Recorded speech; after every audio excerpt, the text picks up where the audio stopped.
नमस्कार, स्वागत है आपका इंडिया न्यूज 28 में। ये बात करते हैं मध्य प्रदेश की कुछ खास खबरों की। रीवा पहुंचे पहली बार मुख्यमंत्री। मध्य प्रदेश के मुख्यमंत्री डॉक्टर मोहन यादव मुख्यमंत्री बनने के बाद पहली बार रीवा पहुंचे और जन आभार यात्रा में शामिल हुए। इस दौरान उनके साथ डिप्टी सीएम राजेंद्र शुक्ल भी मौजूद रहे। मुख्यमंत्री डॉक्टर यादव स्वामी विवेकानंद की प्रतिमा पर पुष्प अर्पित कर यात्रा का शुभारंभ किया। जन आभार यात्रा के दौरान मुख्यमंत्री कॉलेज चौराहा से होते हुए मृगनयनी चौराहे तक पहुंचे, जहां पर उनका जगह जगह भव्य स्वागत किया गया। इस दौरान उन्होंने बनाए गए मंचों में लोगों का अभिवादन स्वीकार किया। वहीं सर्राफा मंडल द्वारा भी शिल्पी प्लाजा के पास मुख्यमंत्री का स्वागत किया गया और मंडल द्वारा गजमाला पहनाकर स्वागत किया गया। वहीं मुख्यमंत्री को व्यापारियों में सर्राफा मंडल द्वारा बांके बिहारी की प्रतिमा भेंट की गई। रीवा से संवाददाता मनोज तिवारी की रिपोर्ट। जिनके माध्यम से सरकार बनती है, सरकार के अंदर आने वाले मंत्रियों के लिए, चाहे मुख्यमंत्री हो तो एक अपने सामान्य परिवार का कार्यकर्ता, जिनको उठा करके कहां से कहां पहुंचाते हैं ये नरेंद्र मोदी जी कर सकते हैं। जोरदार तालियां नरेंद्र मोदी जी के लिए बजाइए। भारतीय जनता पार्टी की सरकार में हो सकता है।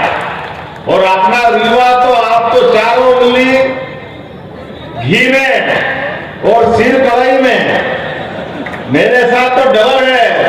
आपका उप मुख्यमंत्री भी अपने रीवा के और आपके दामाद भी रीवा के। कितना ज्यादा आनंद आया इस बात के लिए। और बचा बुझा थोड़ी बहुत कसर अगर थी तो पहली बार वाले विधायक दोनों बहनें भी आपकी रीवा अंचल की। जोरदार तालियां बजाएं राजा सिंह जी के प्रतिमा जी के लिए।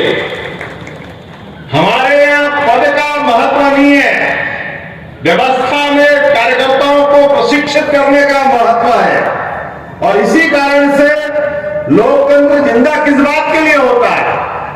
लोकतंत्र की लंबी राह में अमर शहीद क्रांतिकारियों ने अपने बलिदान दिया है, अपने आत्म आहुतियां दिए। और रीवा का तो मैंने अपने युवराज सिंह जी से सुना है, रीवा हमारा वो साम्राज्य है जब मुगल सत्ता ने तलवार के दम पर अच्छे को परास्त किया, तो रीवा साम्राज्य ने हमारी सनातन संस्कृति को बचाने के लिए सदैव युक्ति बुद्धि से अपना रास्ता निकालते निकालते पूरा सनातन धर्म को बचाने का प्रयास किया। मैं इस बात के लिए आनंदित भी हूं कि हाँ, रीवा का अपना वाकई समय आ गया विकास का। जोरदार तालियां बजाओ और कोई और कसर बाकी नहीं रहेगी रीवा के लिए। हमने अपने काम के आधार पर यशस्वी मुख्यमंत्री से शिवराज सिंह जी चौहान पूर्ववर्ती मुख्यमंत्री ने जब अपने विकास के कार्यों को बढ़ाया यशस्वी नरेंद्र मोदी जी के नेतृत्व में, तो हमने पुनः संकल्प लिया कि आपने जहां तक बढ़ाया है हम उससे 4 गुना आगे ले जाने के लिए संकल्पित है। इसलिए आपकी कोई योजना किसी प्रकार के विकास के काम को बगैर बंद किए और नए नए कीर्तिमान बनाएंगे, नई नई ऊंचाइयों पे ले जाएंगे। और इसीलिए काम का विकेंद्रीकरण करने का भी हमने सिस्टम बनाया है। सरकार को वल्लभ भवन से उठा करके संभाग तक और संभाग से जिले तक और जिले के बाद विधानसभा के अपने कार्यकर्ताओं के माध्यम से विकास के लिए गली गली मोहल्ले मोहल्ले हर जगह सरकार जहां रहेगी वहां तक विकास के आयाम को ले जाया जाएगा। और ये यशस्वी प्रधानमंत्री की सरकार है जिनने आह्वान किया कि हम सरकार में आए तो ये तमाम प्रकार के जाना कितने प्रकार के षड्यंत्र होते सरकार बनाने के लिए। और उन्होंने कहा कि हमारे पास केवल 4 जातियां हैं। वो 4 जातियां में किसान, महिला, युवा, ये जो उनका अपना समीकरण है, केवल उनके लिए किसान इनके लिए काम करेंगे। मुझे इस बात की प्रसन्नता है कि सिंचाई के संसाधन भी सबसे अच्छे कहीं बन पे तो रीवा अंचल में पनप करके गरीब से गरीब आदमी के भी जीवन में बदलाव लाने का प्रयास है।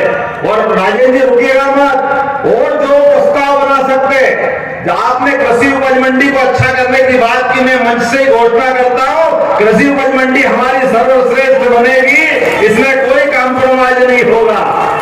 इसके अलावा भी विकास के मामले में अब रोजगार परक विकास की दृष्टि जरूरत है और रोजगार परक विकास के लिए निश्चित रूप से अब हमारे लिए समय में उद्योग धंधे, किसान की व्यवस्था, खास करके जिस प्रकार का समय चल रहा है, उद्योग धंधे में भी माइनिंग से जुड़े जिले जहां हमारी माइनिंग है, खनिज के बहुत अच्छे संसाधन है, उनके माध्यम से विकास होगा।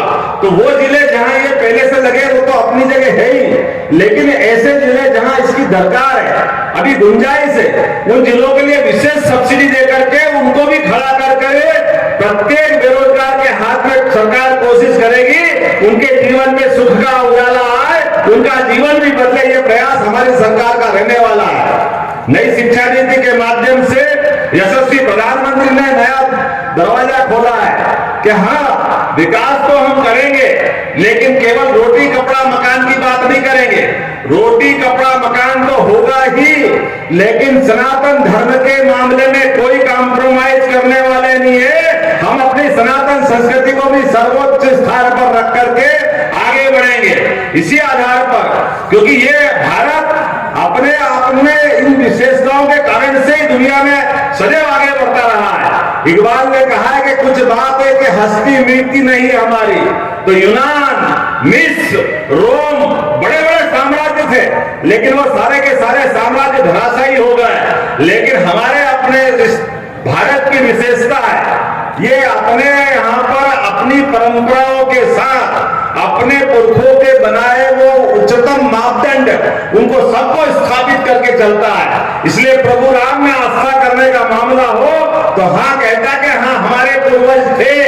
अब ये अलग बात है कि उसके मामले भी लोग राजनीति करते हैं। जिनको राजनीति करना है वो राजनीति करे, उसकी परवाह भारतीय जनता पार्टी न कभी करी है न कभी करेगी। प्रभु रामचंद्र जी ने सारा जीवन अपना कदम कदम पर पूरे भारतवर्ष के लिए समूची मानवता को धन्य करने के लिए गुजारा है। आज भी बच्चा बच्चा सबका सपना होता है कि राम राज्य होना चाहिए। भगवान राम को इस पृथ्वी पे अवतरित हुए 17 लाख साल से ज्यादा साल हो गए, लेकिन आज भी रोम रोम में राम समाये हुए हैं।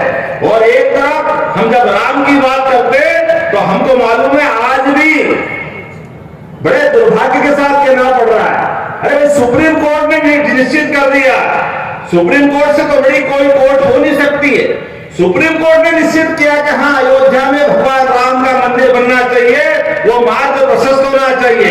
मुझे इस बात